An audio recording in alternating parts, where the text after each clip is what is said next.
Light कमरी मला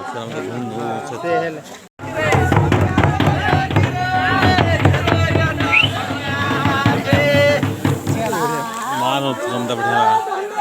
ऊपर तो ट्रफलेट रखने बढ़िया रहता है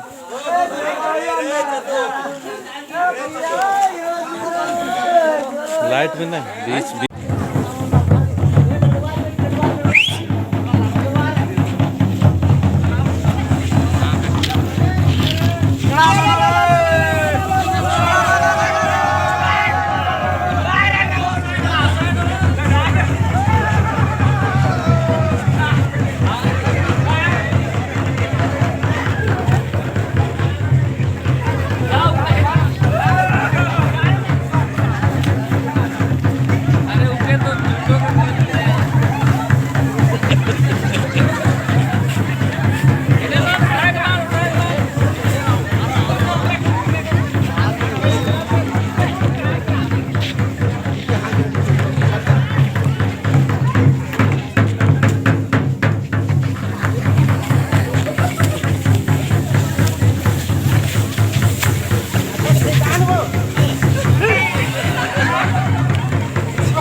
जो दीपावली के दूसरे दिन रात में और दिन में अलग अलग तरीके से मनाते हैं, पर आज मुड़मा गांव जो इस आदिवासी गांव का एक बहुत ही सुंदर गांव है, आदिवासियों को मना हुआ गांव है। अभी फिलहाल में कुछ दिन पहले मुड़मा मेला लगा हुआ, उसी गांव को मैं बता रहा हूं। ये मुड़मा गांव जो है ये बहुत ही अच्छा और सुंदर गांव है। इस गांव का ही आज धुंधु नाच नाचा गया और इसके द्वारा संदेश दिया गया कि हम लोग प्रकृति के साथ में कितना अच्छे से जुड़े हुए हैं और प्रकृति के साथ में हमारा बहुत सारा प्यार और मोहब्बत, और हम प्रकृति के पुजारी होने के नाते हमें इस प्रकार का संदेश देने का प्रयास कर रहे हैं और प्रयास दिया जा रहा है कि हम लोग का ये परंपरा बहुत ही अहमियत है और बहुत ही गुप्त रहस्य के साथ में ये चीज़ है। तो हम लोग इसको जानने की ज़रूरत है। आज हर आदमी को, हर व्यक्ति को, हर समाज के लोगों को ये जानने की ज़रूरत है कि हमारा ये धुंधु नाच है, जिसको धुंधु मुसु भी बोलते हैं, इसका नाच क्यों हम लोग करते हैं, हमारे प्रकृति के साथ में किसी तरह से हम लोग जुड़े हुए हैं और इसके नाच जो हो रही है, इसकी जो गान हो रही है और हम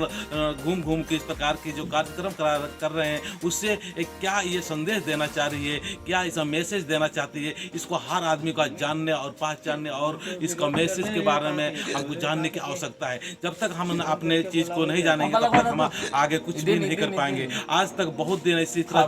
चलते रहा और चल ही रहा है, लेकिन आज हमें जानने की ज़रूरत है। तो मैं सारे दोस्तों से चाहूँगा कि आपको चाहेंगे कि धुंधु नाच दिखाने का प्रयास करेंगे कि आपको ये धुंधु नाच कैसा लगा, आप जरूर बताना। और ये वीडियो आपको अच्छा लगता है सब्सक्राइब करना, लाइक करना और बेल बटन दबाते हुए अपने आदिवासियों तक ये संदेश जरूर पहुंचाना। जय धर्मेश, जय धर्मेश, जय धर्मेश।